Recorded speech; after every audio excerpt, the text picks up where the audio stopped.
gas.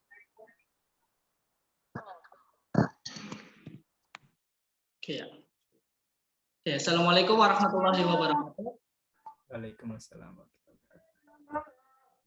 Oke, pertama-tama yang saya hormati Bapak Agus Isa Martinus selaku dosen pengampu mata kuliah tes implementasi sistem,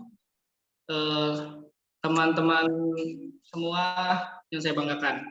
Oke, pada kali ini perkenalkan kami dari kelompok 5 akan menjelaskan mengenai bab 5 yaitu modul unit testing. Oke, sebelum kami melanjutkan untuk izinkan kami untuk memperkenalkan diri masing-masing. Next.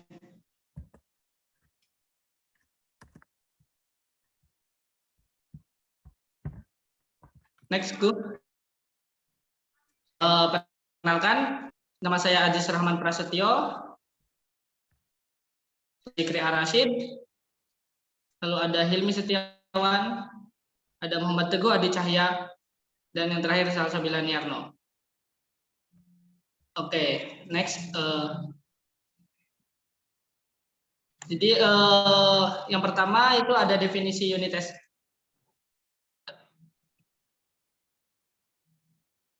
Unit testing adalah sebuah langkah pengujian terhadap perangkat lunak atau komponen dari sebuah perangkat lunak. Ini dilakukan saat masa development atau pengembangan dari sebuah aplikasi developer.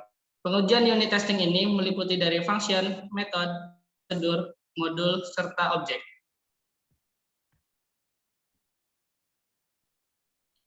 Hubungan antara pengujian unit dan desain kode yaitu jika suatu kode tidak mudah untuk diuji yang disebut. Next. Baik, untuk tujuan testing akan dibacakan oleh Zikri Arasid. Kepadanya dipersilakan. Ya, selanjutnya yaitu tujuan testing. Untuk tujuan testing sendiri yaitu untuk memungkinkan pertumbuhan yang berkelanjutan dari proyek perangkat lunak.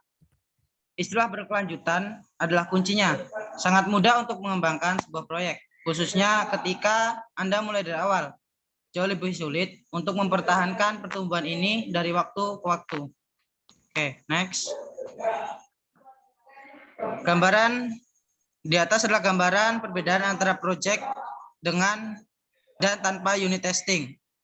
Proyek yang dibuat tanpa testing memiliki permulaan progres yang cepat, namun lama-kelamaan menjadi sulit untuk membuat program. Oke, lanjut. Selanjutnya akan dibacakan oleh Hilmi Setiawan. Kepadanya dipersilakan. Ya, baik. Di sini ada 4 tingkat pengujian dalam pengujian perangkat lunak. Yang pertama itu ada unit testing, memeriksa apakah komponen perangkat lunak memenuhi fungsionalitas atau tidak. Yang kedua, integration testing, memeriksa aliran data dari satu modul ke modul lainnya. Berikutnya, system testing, mengevaluasi kebutuhan fungsional dan non-fungsional untuk pengujian. Yang terakhir, ada acceptance testing, memeriksa persyaratan spesifikasi atau kontrak terpenuhi sesuai pengiriman.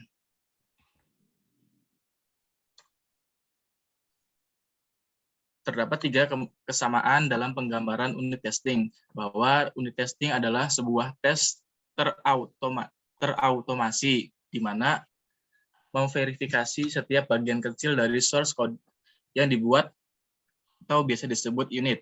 Kemudian dilakukan secara cepat. Terakhir dilakukan secara terisolasi. Bisa dilihat gambar di samping.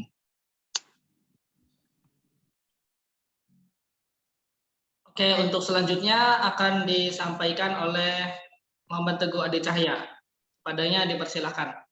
Baik, terima kasih. Selanjutnya yaitu mengapa harus melakukan unit testing. Nah, yang pertama itu ada faster development. Yang selanjutnya ada faster debugging. Yang ketiga ada better design and documentation. Selanjutnya ada better feedback mechanism dan good regression tools. Dan yang terakhir yaitu reduce future cost. Nah, kategori teknik unit testing sendiri ada 3. Yang pertama yaitu black box testing, suatu pengujian yang dilakukan agar bisa meninjau input dan output dalam sistem tanpa mendalami internal program itu sendiri. Yang kedua yaitu white box testing. Nah, suatu pengujian struktur internal, desain, fungsi, dan juga detail implementasi pada suatu aplikasi. Dan yang terakhir yaitu gray box testing. Gabungan dari black box testing dan white box testing biasanya digunakan untuk menganalisis kerusakan. Oke, terima kasih. Untuk selanjutnya akan disampaikan oleh saudari Salsabila Niarno. Padanya dipersilakan. Oke. Selanjutnya adalah tools yang dipakai untuk melakukan unit testing ya. Yang pertama ini ada JUnit. JUnit ini adalah tools gratis untuk pengujian pada bahasa pemrograman Java. Nah, tools ini menyediakan assertions untuk mengidentifikasi set method. Kemudian ada NUnit. Nah, NUnit ini digunakan sebagai unit testing framework untuk menguji semua bahasa .NET. Tool ini bersifat open source yang mengizinkan menulis skripnya secara manual. Selain itu, juga mendukung data-driven test yang dapat berjalan paralel. Nah, selanjutnya adalah PHP Unit. PHP Unit ini adalah unit testing tool khusus untuk PHP programmer. Selanjutnya adalah JMockit. Nah, JMockit ini adalah tool open source, sebuah code coverage tool dengan line and path metrics. Nah, tool ini mengizinkan untuk mocking API dengan merekam dan memverifikasi sintaks. JMockit ini menawarkan line coverage, path coverage, dan data coverage.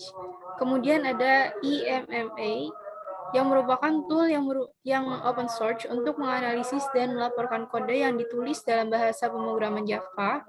Dan tools ini mendukung coverage type seperti method, line, basic block.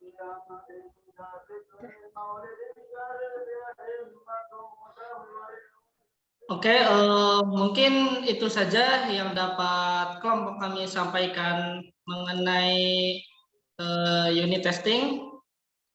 Apabila ada pertanyaan, sanggahan, kritikan, ataupun ada yang ingin menambahkan, mungkin bisa berdiskusi di kolom komentar. Oke, cukup sekian. Kurang dan lebihnya mohon maaf. Wassalamualaikum warahmatullahi wabarakatuh. Waalaikumsalam warahmatullahi wabarakatuh.